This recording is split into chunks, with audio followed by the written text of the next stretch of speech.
Infant massage is amazing. It came out of India and came into the United States through the NICUs. It's not like a mechanical, oh, I got to start here, I got to do this, and then I have to do this. You have to ground yourself. Yeah. You have to be in a place of just peace and kind of call it no thought. Right. It's just a relaxing no thought. Yeah. And then that conveys that energy, whether it's through massage or CST or Reiki. Hi, I am Donna McDine, and welcome to the Energy of Serenity podcast. Here we unleash empowerment through the power of the word.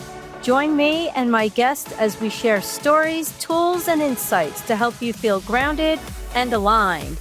Let's dive in. Good evening. It's Donna McDine. How are you today? The Energy Serenity Podcast. And I am thrilled to announce my latest guest. It's Pauline White-Nardella. Pauline, welcome. I'm so happy to have you here tonight. So happy to be here. So happy to be here. It's just amazing. And I often talk to people about like the 6 degrees of separation. And when I had that aha moment, I'm like, wait a minute, I know your sister. So it's just like really incredible. So for those listeners tonight out in the Energy Serenity world, I want to introduce Pauline a little bit further because her background is truly fascinating. So Pauline, you have the different initials after your name, FNB-PC, and then MS, MPA, IBCLC. So alphabet soup. That's what we call that. And I know that's a mouthful for the listeners out there, but it'll become more to light as we have our conversation this evening. So she is the principal and founder of Birthing Wisdom, an independent maternal child health educational and clinical consultant company. Pauline is a board certified family nurse practitioner, an international board certified lactation consultant with over 30 years of experience caring for families. Pauline also holds a Master's of Science and a Master of Public Administration in Health Policy, Planning, and Administration. Her nursing career began in the field of pediatrics and maternal-child health. She later went on to become a clinical nursing professor in maternal-child health, pediatrics, and community public health. Pauline founded Birthing Wisdom, which I just love the name, in 1992 after the birth of her first child.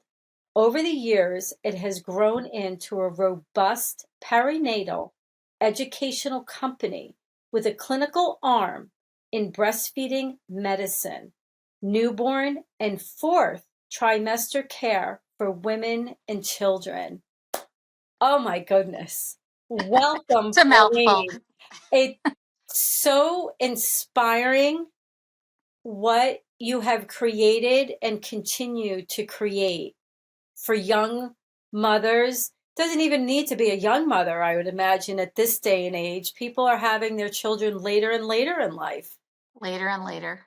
So when you first started your nursing career, did you ever feel that this was going to be your expertise of what you've created with this beautiful resource and company that you have shown to the world how important it is? I had no clue that this is what it was going to be. As a young child, I used to make posters, which we would call now like where you're putting down your future and your Vision affirmations, vision boards, and it had a whole bunch of little babies cut out, and I loved babies and baby dolls and things like that. And it's funny because when I first started nursing, it was in pediatrics, really all up to age 21, so it wasn't just babies. Right. But going through the pregnancy and birth of my first, and really taking a wonderful natural childbirth class, and having chosen out of hospital birth in a birth center with midwives, it really opened up my mind and my body and my career into a more holistic view on pre-pregnancy, pregnancy, birthing, postpartum, baby care, everything like parenting. And I do bring a what I would say a holistic eye to everything. And I feel like I'm very much balanced between, the integrative as well as, medical side of things. That's beautiful. So, for those listeners that are not familiar with the word integrative, what do you mean by that? So, integrative medicine, integrative health is really not giving away the more structured medical care, but adding in very well studied integrative therapies, like, for example, hypnosis for birth. And Mm. I trained in that and taught that for it must have been 15, 16 years. And um, that's just one example. There's craniosacral fascial therapy, there's infant massage, Reiki. I don't know, just so many different little bits, herbalism, things that have been brought into the practice. That's beautiful. I'd like you to explain to the listening audience, and for my own benefit too, more of that cranial sacral Yeah. portion of bringing that forward for not only the baby, but for the mother as well, correct? Mhm. So I try, like in my clinical arm in my office, I try to, what I should say is my goal is to treat the mom and the baby as a dyadic care. They Mm. are symbiotically together, have been together, and continue to be together, even in postpartum. And what craniosacral is, it really fascinated me. I saw babies go for craniosacral treatment or craniosacral fascial treatment, very similar.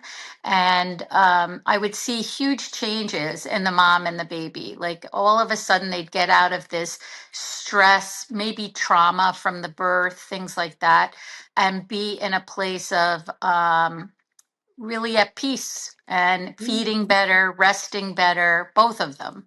Um, Mentally feeling better, especially for the moms. So I took a training in it. I did the Gillespie method, which is craniosacral fascial therapy. It was a training in adult and then training in infants.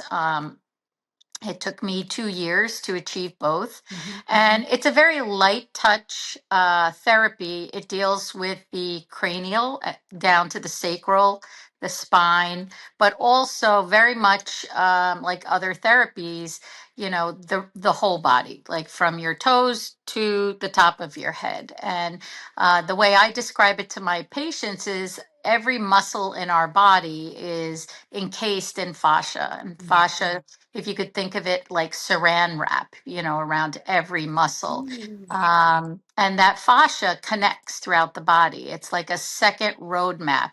So we have the lymphatics, we have veins, arteries, we have so many different muscles, tendons, bones, they all connect. But the fascia is one of the more major connecting, let's say, thoroughfares of the body. And Mm. um, even babies can have their fascia really tighten up due to birth injury, due to how they were positioned in mom's utero. They could be very tight on one side and looser on the other, or more widespread. So it always starts with the laying of the hands either on the sacrum or on the back of the head or the head. And many times with babies, if they're really stressed, I start on their feet. I don't even touch the Mm. sacrum. I just start on their legs and their feet. I feel like they're the least sensitive in those areas. And then it's really being patient, getting rid of ego, getting rid of all your thoughts, and it's feeling the movement of that system. So it moves at a different pulsation than breathing or heart rate and things like that. And when you really sit quietly and just have that very fine touch, I would say another class I took, the teacher explained it, which beautifully as lily pads floating on the water. So Oh, so that it's just that very, very light touch. But when you do that, you can actually feel that brain pulse, is what we call it. And it's the fluid in the fascial system. So now we have like fascial rollers for, athletes, and so many people are now addressing the fascia in different ways. But for moms and babes, this is really the way that I do it. Sometimes I'll put the baby laying on mom, they're fully dressed, mm-hmm. just laying on mom, and I'll put my hands on one hand on mom and one hand on the baby. And I mean, I've never had a mom say, wow, that was terrible. Right. Usually they're like, wow, that was so relaxing. That was amazing. And that's beautiful. Now, in your experience, when you start at the feet of the baby, do you find that the baby gets to know your touch a little bit more and like actually smells your scent and your calmness that's around them? And have you had that experience where like all of a sudden like the baby just kind of relaxes more? Yeah. Yeah. I had a baby last week that was, I call them my siren babies. You can hear them in the parking lot with that cry, Ah, that stress cry. yeah. And when the baby came in, you could barely even talk to the mom. The baby was just so in a vagal stress mode. And, long story short, I put my hands on the baby's feet and on his legs, and then I just put my hand on his abdomen, on his sacrum, and I held it while I'm talking to mom. I held him on my changing table, and all of a sudden he started to just breathe very Mm. slow, and then I handed him to mom. She was nursing him, so she nursed him, and she said he's never nursed this well before. Aw. He's always so stressed, and you could hear him take this sigh. So with craniosacral, there's a still point. So when you're feeling for these pulsations or pulls, they feel different for every person, but there's a commonality feel. But once you feel nothing, you hold your hands in that position just a little longer. It's the still point, and usually you'll see the adult or the baby get flushed or they sigh, and it's the body doing the work, not anything I'm doing. I'm just, let's say, the conductor Mhm. or the outside mechanism, but it's their body that does the work to release that tension. And that's beautiful because even as adults, when we have that release of tension from us, we find like, oh, my shoulders are relaxed, I'm breathing better.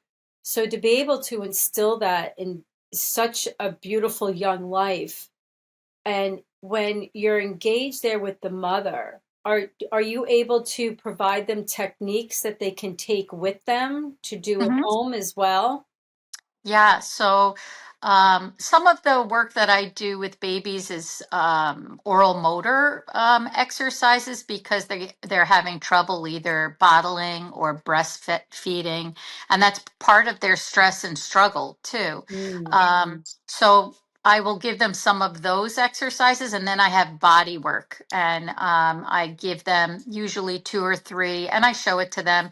A lot of that comes from my infant massage training. Mm. Infant massage is amazing. It came out of India and came into the United States through the NICUs. And with its use, it's so well studied, highly studied. Showed how these babies, NICU micro preemies, really grew and achieved more uh, quicker discharges and more growth and developmental strides than babies that weren't touched. That's And beautiful. it's not like a mechanical, oh, I got to start here, I got to do this, and then I have to do this. It's very much like the person doing it has to be, and even craniosacral and craniosacral fascial and Reiki, you have to ground yourself. Yeah. You have to be in a place of just peace and really, I kind of call it no thought. Right. It's just a relaxing, no thought. Yeah. And then that conveys that energy, whether it's through massage or CST or Reiki. And it's that beautiful intent of being there to support the mother and their baby. And but what comes from within you is that calmness and that beautiful intention to want to be able to help them, to Hmm. guide them, that there's nothing wrong with needing the assistance. Because being a mother, it's a overwhelming. And and then Yeah, it's especially huge. with the influence of social media, people like, I have the best life, I have the best baby, my baby sleeps all through the night by the time they were 2 months old. And for people to be able to step back and realize there's such beautiful resources out there, and that it's not skipping through the tulips all the time. There's that profound connection that you need to be able to calm your own energy down to be able to calm your baby's energy down. Yeah. I So, mean, it's a huge change in a woman's life. oh, Even going huge. from one to two, every baby brings a change to Right. their to the family.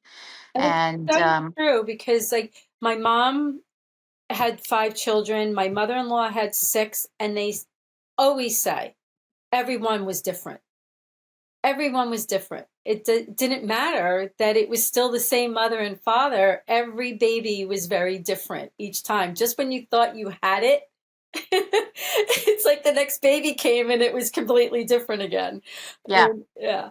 a whole new lesson. It really is. And Yeah. I find it so inspiring and beautiful that there you have this beautiful resources for a family to come in. Now, do husbands come in or the father of the baby? Do they come in?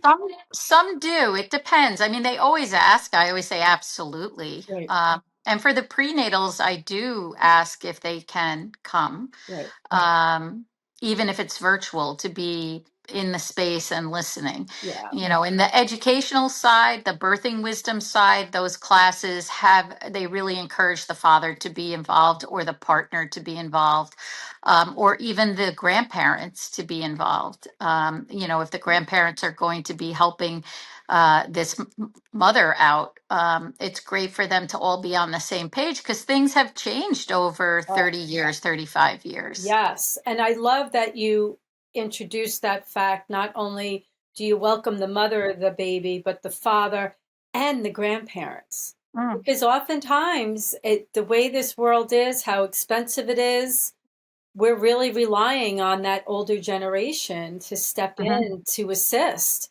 So, how beautiful that is because I know with the older generation, they just did it all. They just did what that had to be done. They didn't think about it. But now that there's so many more resources out there and there's more Mm, conversations being had, that it's perfectly wonderful to accept help. You right. don't need to do it all on your own. And do you find that when you have the young mother or the father holding the baby, do you find that they relax during the session too? Oh, yeah. Yeah. Yeah. And that gives them that beautiful peace that, okay, they're being taught tools, they're being guided, and that they're not alone in this journey because many Right. people don't have a support system. And to be able to be guided to a support system that is a safe, non-judgmental, loving environment that they can come in and be like, okay, what is going on? What can you do to help me guide me through this is just so beautiful because in the long run, it calms down the parents' energy and it calms the baby down. And Yeah. I love the fact of being able to see these babies achieve, especially in the NICU, milestones quicker than they would be without touch. And people seem to forget too, even as adults, if we haven't been, our hand hasn't been held for a while, or we haven't been hugged, or our words aren't being heard, Hmm. it's exhausting. Yeah. It Yeah.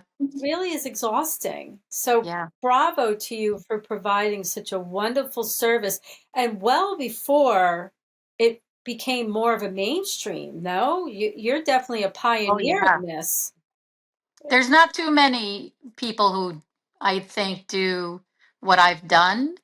There are, but I don't know if they're like and nurse practitioners or some doulas do a lot of this work, with moms in pregnancy, birth, and then briefly into the new parenting age. But for like medically trained, you usually don't see that much of Okay. that kind of like overlaying into more of the energy work. Right. Because I know myself when I had my two children, my I had, good births. One was a C-section, one was natural, all was well. But the moment when you left the hospital, though, that was it. Yeah. There was no really any further follow-up. Yes, you went and saw your doctor at those intervals afterwards, but there was really no follow-up that was, hey, how are you doing? Do you have any questions? Have you connected with your doctor? And I've noticed as years have gone by, that has changed a bit. Do you train people in doing this? I've trained, I have NPs will come to me for 90 hours because it's a very specialized Mm-hmm. pediatric and women's health combined. So they can check off, 90 hours for each area. They can't come to me for primary care because I don't do that sort of Right. care, but they come to me for the specialty, and it's very interesting because I do say like postpartum moms show up in ERs and postpartum moms show up in mental health clinics, Mm-hmm. and they may even show up to cardiology appointments and offices, and you need to understand the whole picture of if they're nursing or not nursing, and safe drugs, unsafe drugs, and how to counsel them, so it's so niche, the practice. I always say I need 10 of me. I believe it. And as more information is provided out there, especially with the social media world that we live in, I know that when my oldest daughter had her first child, she did not go on social media. She was like, I'm not going to get into the so-called experts or whatever niche that they think that they're in. She goes, I'm going to be talking to my doctor, to the people that I've been connected with to really get the resources that she needed because she didn't know how to filter out what was accurate versus what was just because this worked for someone else. And that really served her highest purpose when she first had her child, that she was like, no, I really want to go to the people that are truly certified in this, have the education behind it and the experience. And it's interesting because as other people around her, her age, started having children, that was the first piece of advice that she said to them. Hmm. You need to speak to your medical people to get your guidance. Don't be listening to what's out on social media. Yes, social media is great at times, but you really want to hear it from the mouth of the expert as to who's been trained in this and is in the weeds, really facilitating these type of different modalities on for the parent and the child. Um, I often speak to people about the power of the word. Hmm. Are your words very selective chosen when you're meeting with these young mothers or fathers with their baby so that you don't frighten them from like the medical jargon? Yeah. I mean, words are powerful. They really are. And, even just looking at a mom who's pregnant, there are so many words in the medical jargon that are fear producing, Mm. that I change into words that make sense to them. So instead of saying contraction, like, a muscle is contracting and squeezing, you could use the term, the uterus is going into a wave. It's going into, I always say to the moms, make up what do you feel that it's doing at that time? It's massaging the baby head to toe. We do know that. So, and take out those words like, some people say bloody show. Really, it's a pinky mucusy show. Mhm. It sounds like it's the Civil War, and really, it's the showing that your body is progressing Right. during the labor. It's a wonderful thing to look for because it does show the dilation. So there are some examples, in the postpartum phase, I have moms come in and they're just exhausted. If they're Yeah. struggling and they say, I'm trying so hard. The first thing I say to them is, you're not trying, you're doing. You're actually doing, and you're doing a lot. So let's work together to figure out how we can take some of this work away from you so you can now have those moments to not only feed yourself and take care of yourself, but to enjoy the baby and enjoy your family. Right. And I love that you took the word work out of it and you put it as doing, because as mothers, regardless from day one to when your children are in adulthood, you're always doing. You're doing something for that family unit, Yeah. regardless if they're still living with you or they're paying their own way in this world. You're always doing. And to be able to step back and really take those words and be like, you know what? Yeah, okay. And to step back, and my self care is important as well, Mm-hmm. versus doing for everyone else and never doing anything for myself. So when you Mm-hmm. put that word doing in, I love it. And I often talk to people too that feel I'm depleted. I never have time for myself. When Reiki clients come in to see me, I say, well, you're here now. You've cultivated this time for your self care. And self care is not selfish. And it pays off to the family unit as well when mom takes care of herself. And it's Yes. so important because for forever women were not taught it's okay to have help and it's okay to take care of yourself. Yeah. And it's just so instrumental. And the baby, I would imagine, feels Yeah. that calmness coming from the mom, that she doesn't feel so drained because she's done so much and has done nothing for herself. And Right. it's incredible to see, must be for you to see the changes in your clients from when you first see them to when they progress and they have those aha moments. And Yeah. accepting help, it's not a weakness. Accepting help is strength. It's Yeah. definitely strength because we Yeah. shouldn't do it all on our own. No, I don't think we're made to. No, no, we're made to be connected to others, whether Mhm. it's within your own family or friends or professionals like you that can raise that vibration up for one another. It's just Yeah. so beautiful. So beautiful. I'm so awe-inspired into what you do. It's just so fascinating.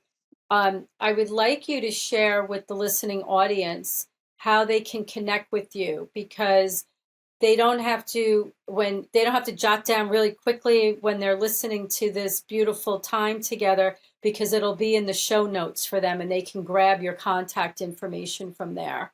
Okay. So the birthingwisdom.com is the educational website, and then it's birthingwisdom at Gmail, for email. The clinical is integrative lactation and family health. And the email is integrative lactation at Gmail. That's So yeah, if you went on to the birthingwisdom.com website, it marries and connects right into the other one and vice versa. beautiful. So you can find me on either. Beautiful, beautiful. Are you on social media at all, or you consider your email and your website the best way to connect with you? Um, I mean, you could either way. I'm on Instagram. Birthing Wisdom is on Instagram. Birthing Wisdom is on Facebook and X, and they're the only ones that I have. Excellent, So which is perfect because maintaining all these different social media channels is a job in itself. So I it love is. the fact that your two websites marry to one another so that if one goes to one of them, they can easily go to the other.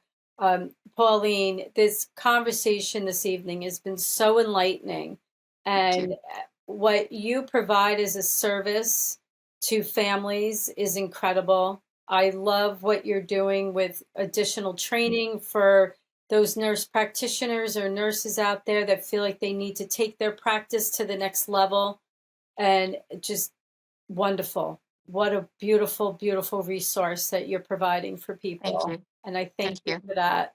Thank you. Thank you for having me. It's Oh, an honor. you're very welcome. I'm so happy that we're connected. And it's just, our conversation went very, very quickly, as it always does when we connect. Yeah. So I just wish you all the blessings and continued success with your clients, and keep doing what you're doing, because the world needs Thank it. you. Thank you. Thank you. Great. Thank you. Thank you for tuning in to the Energy of Serenity podcast. I appreciate you taking the time to explore the power of the word, mindfulness, and calming practices with me. My gift to you is $10 off any Energy of Serenity service, class, or product when you opt in to the Energy of Serenity newsletter at energyofserenity.com/newsletter and enter coupon code Thank You EOS, all lowercase. If today's episode resonated, please subscribe and engage in the comments. Until next time, may your energy be serene and your words be empowered. Namaste.